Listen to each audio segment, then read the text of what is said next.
This is an ad. I hate it! An ad for crisp, refreshing Angry Orchard hard cider. That is refreshing. An ad that interrupted your podcast. I hate being interrupted! To remind you to stop being angry at me and crack open an Angry Orchard. That's a good idea. Don't get angry! Get Orchard. Angry Orchard Cider Company, LLC. AngryOrchard.com. Please drink responsibly. Angry Orchard is a hard cider with other natural flavors.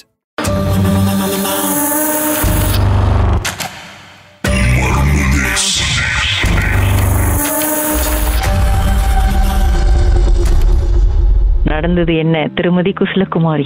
இது எங்க வீட்லயே நடந்த சம்பவம். இது இப்போ எனக்கு பிள்ளைங்களாம் சின்ன சின்ன பிள்ளைங்க.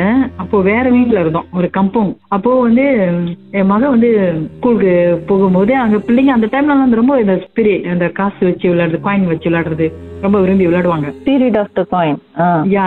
அதுதான். சோ ஸ்கூல்ல விளையாடுறது அவங்க வீட்டுல சொல்லிக்கிட்டே இருப்பாங்க, இந்த மாதிரி விளையாண்டோம், வந்துச்சு போனுச்சுலாம் சொல்லுவாங்க.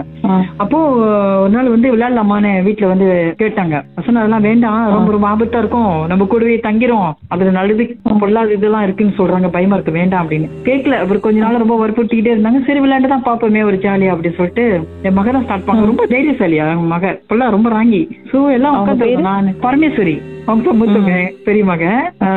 அவங்களுக்கு அப்ப என்ன வயசு? நான் நினைக்கிறேன் ஹுமான் ஃபார்ம் 2 படிக்கிறாங்கன்னு நினைக்கிறேன். ஓகே. சோ இப்போ விளையாடும் போது நைட்டு அவங்க அப்பாவுக்கு இதெல்லாம் வேற பிடிக்காது, அதெல்லாம் வேண்டாம், இதெல்லாம் விளையாட்டு வினையாயிரம்லாம் சொல்லுவாங்க. ஆனா பேசும்போது எல்லாம் பகிர்ந்துகிட்டது உண்டு. அப்புறம் விளையாடுறது அவங்களுக்கு தெரியாம தான் விளையாடும். அவங்க படுத்த பிறகு ஹால் வச்சுட்டு விளையாடுவோம். அப்ப நானே என் மகன் 2 பேரு மகன். இப்ப எங்க அக்கா மகன் ஒருத்தர் எப்பயுமே எங்க கூடவே இருப்பாரு. எல்லாம் உட்காந்து விளையாடும் போது இந்த காசு வச்சு எங்க மகன் தான் ஒருத்தர் முகம் ஒருத்தரும் அப்படியே பயமா இருக்கும், அமைதியான சூழ்நிலை. அப்படியே விளையாடும் போது காசு வச்சு ஸ்டார்ட் பண்ணும்போது நவுந்துச்சு, காசு நவுந்துச்சு, அப்படியே காயின்ஸ் வச்சு வச்சுமா என் மகன் தான் விரல் வச்சு அப்படியே செஞ்சாங்க. அப்படியே விளையாடிட்டு இருக்கும்போது வேற எல்லாம் வந்துச்சு. அவ்வளவு நல்லா இல்ல, இன்ட்ரெஸ்டா இல்ல, அப்படியே போய்கிட்டே இருந்தது. தொடர்ந்து விளையாட இது ஒரு ஆர்வமா போயிடுச்சு. விளையாடுவோம், நாளைக்கு விளையாடுவோன்ட்டு. அப்புறம் வீக்கெண்ட் எடுத்து ஆரம்பிச்சோம். அப்புறம் ஒருத்தர் வந்துட்டாரு கிட்டா. அவர் விளையாடும் போது ரொம்ப அமைதியா, கேட்கறதுக்கு அழகா பதில் சொல்றது. அப்படின்னும் போது அவரு ரொம்ப நெருக்கமானோன்னு ரொம்ப அப்படியே பழக்கப்படுத்திட்டோம். அப்படியே பழக்கமானோன்னு என் மகன் ரொம்ப ரிலேக்கா விளையாட ஆரம்பிச்சிட்டாங்க. அவர் அண்ணன் வராரு, அவர் வந்துகிட்டு இருக்காரு, நல்லா பேசுறாங்க, இவர்கிட்டயே நம்ம தொடர்ந்து வச்சுக்கலாம். சோ விளையாட ஆரம்பிச்சோன்னு அவரும் எங்க கூடவே தங்க ஆரம்பிச்சிட்டாரு.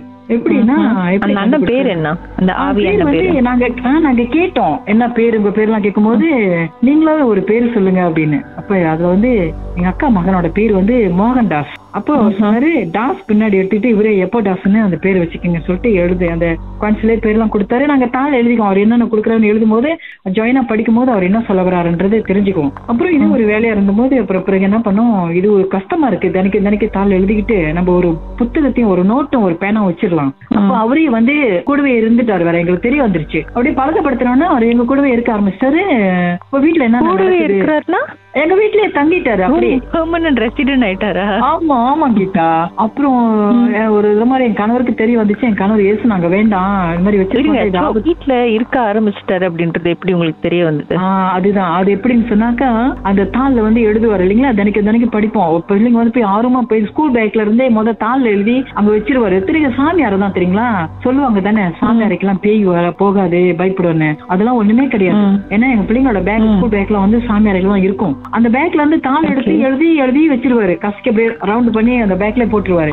எப்படா எங்க இருக்கீங்க, என்ன பண்ணிட்டு இருக்கீங்க அப்படின்லாம் கேட்டோமா, அங்க பேக்ல இருக்கும் தாள். கொஞ்ச நேரம் கழிச்சு போய் பிள்ளைங்க போய் எடுத்துட்டு வந்தாங்கன்னா அது எழுதிருப்பாரு, இங்கதான் இருக்கேன், ஹால்ல இருக்கேன், உட்காந்து இருக்கேன் அப்படின்னு.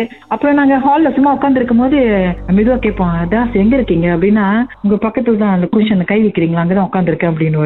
அப்படிதான் என் கூடவே தான் இருப்பாரு. ரொம்ப கஷ்டமா இருக்கும், என்ன இவரு போக மாட்டேங்கிறாரு, கூடவே இருக்காரு அப்படின்னு. அப்புறம் பயமா இருக்கும். ஒரு நேரம் ராத்திரி நேரம் ரொம்ப பயமா இருக்கும். சொன்னா போக மாட்டாரு.